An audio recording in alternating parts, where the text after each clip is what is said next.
Hey everybody, welcome to Go for Green Living Homestead. My name is Daniel, and in today's video I'm going to show you how to make a whole bed siphon for your aquaponics. This is an improvement from the T siphon. It's an improvement from the bell siphon.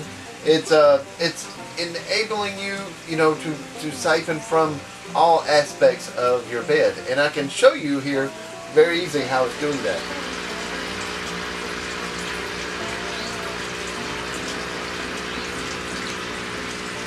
Now, to begin with, let me go over the parts that you're going to need to be able to do this. And this is made for if you're doing the barrel ponics, if you're using barrels for your drums and grow beds and stuff like that. So you're going to need some sections of 3/4 inch PVC pipe.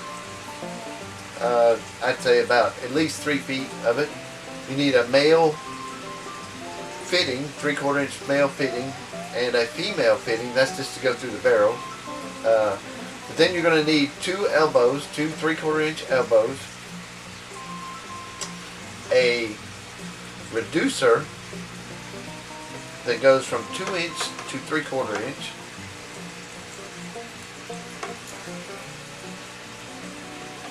you need 2 of those, and at the other end you just need another 3/4 inch elbow with a coupling. Oh, you're going to need 2 inch couplings to connect your reducers with.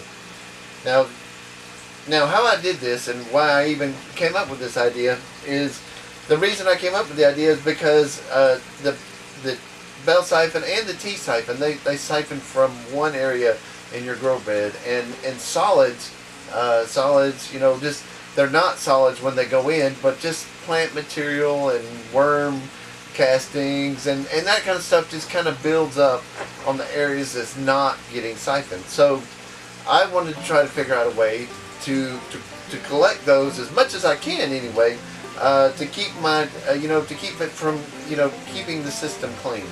So that's why I came up with this piston, and it's actually a long piston. I came up with this idea in this past video, and I'll try to find the video for it and put a link up there.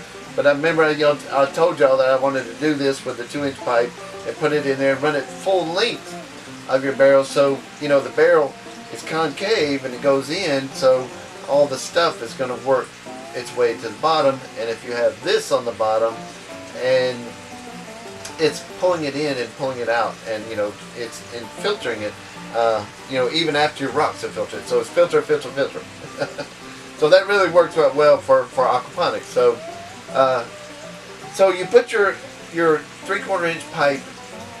You're going to have to take a razor knife and kind of trim out the inside of your 2 inch to 3/4 inch reducer, so that the PVC pipe, the 3/4 inch PVC pipe, will go from one end to the other through one end of the reducer.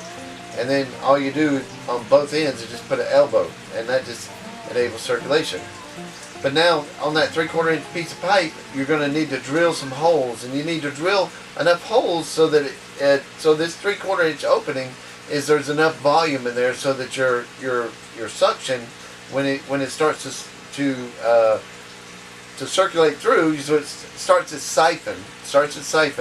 You want enough volume of water that it has easy pulls and creates a siphon real easy, and and that kind of stuff. So that works out well. So anyway, I've been testing it out. I've been testing it out all night long, and it's working quite well. Of course, I took this elbow and I pasted up because right there is where I want the water level to stop.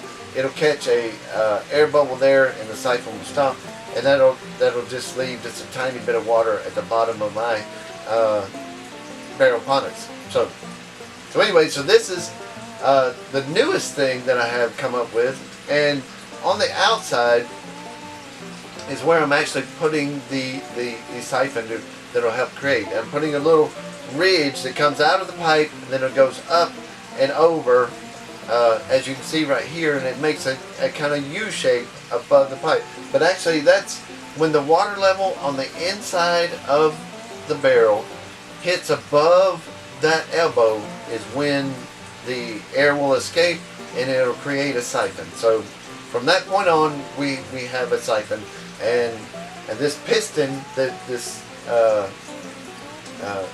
siphon piston, as I'm going to call it, the siphon piston that that I came up with is going to be at the bottom, and so it works good. And I've been testing it; it's working well. Of course, I'm going to keep testing it and keep trying it out.